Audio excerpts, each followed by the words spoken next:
Kini ang At Home with GMA Regional TV.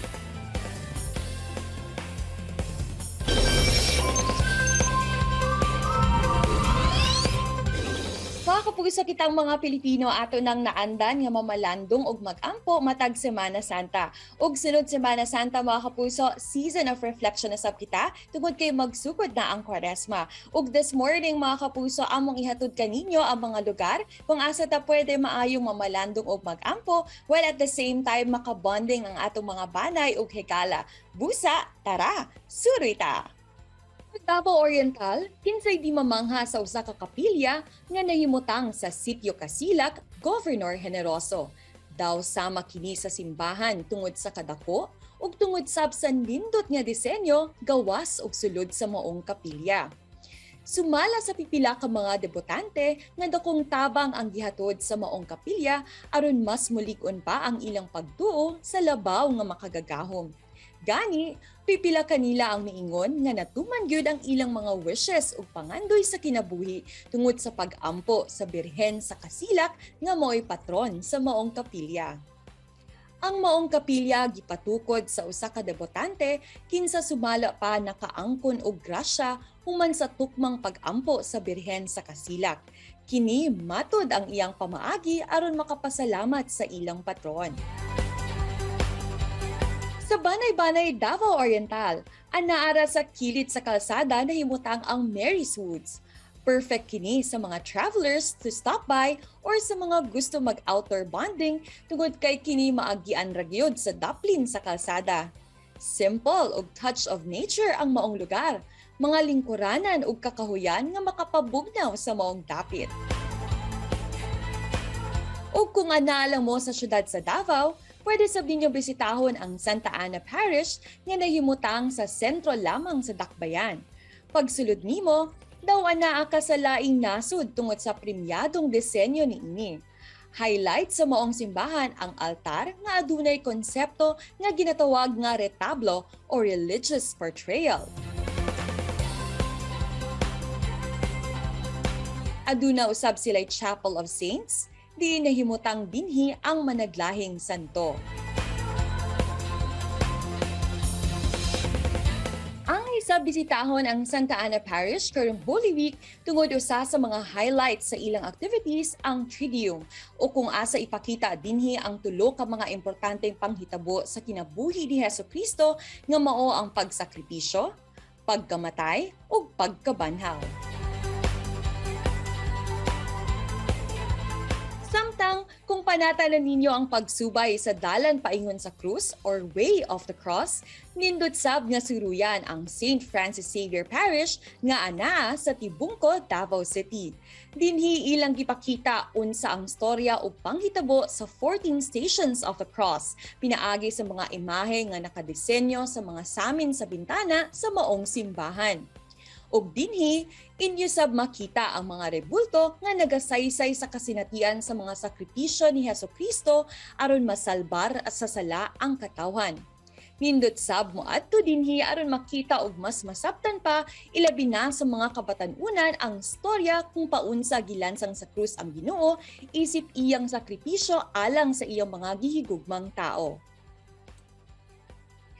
Samtang sa St. Francis Xavier, ginaatangan sab ang Via Crucis ug sugat o ang pagkabanhaw ni Jesus. Karon nga nagsing-abot na ang pagsaulog sa Kwaresma o Lenten season, kinahanglan natong masabtan kung unsa ba ka mahinungdanon kini nga kasaulugan ilabi na sa atong mga igsuong Katoliko. Aron ipasabot kini kanato atong makauban this morning si Reverend Father Michael Andres gikan sa San Pedro Cathedral. Good morning, Father, and welcome sa At Home with GMA Regional TV. Father, karong nagsing-abot na ang paghinumdum sa Semana Santa or Holy Week ug knowing pod nga anaata sa panahon sa pandemya aduna bay mga kausaban sa atong mga activities for Holy Week? Kung moingon kita og mga kausaban sa activities, no, dili gayud malikayan nga tungod kay napakita karon sa pandemya, no, we see to it nga kung unsa kadtong no local LGU nga no mga balaod, no, we follow it.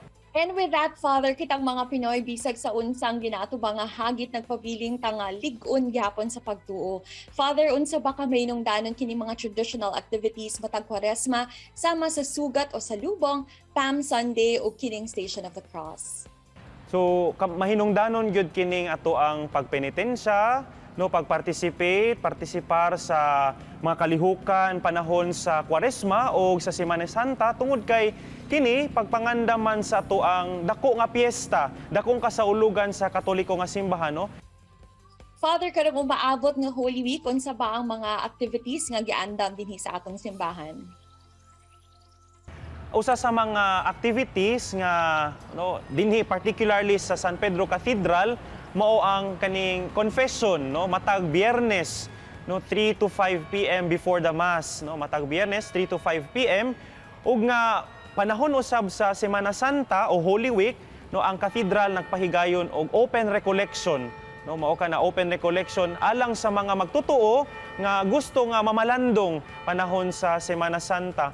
Ug giawhag usab namo kamo nga katong mga duol sa parokya o sa nagkadaiyang parokya nga mga miyembro, no, pagpakiglambigit kamo dito sa inyong kaugalingon nga parokya kay sila usab na aduna pa man pud sila yung mga gilatid nga mga Lenten activities o Holy Week activities. And lastly, Father, unsang imong mensahe sa atong mga kapuso viewers this Lenten season? Niining panahon sa Kwaresma, no, we take this opportunity, no, given to us by the church, no, to reflect, no mamalandong kita sa kamaayo, sa paghigugma, no, og kaluoy sa Ginoo nga atong nasinati sa atong kinabuhi.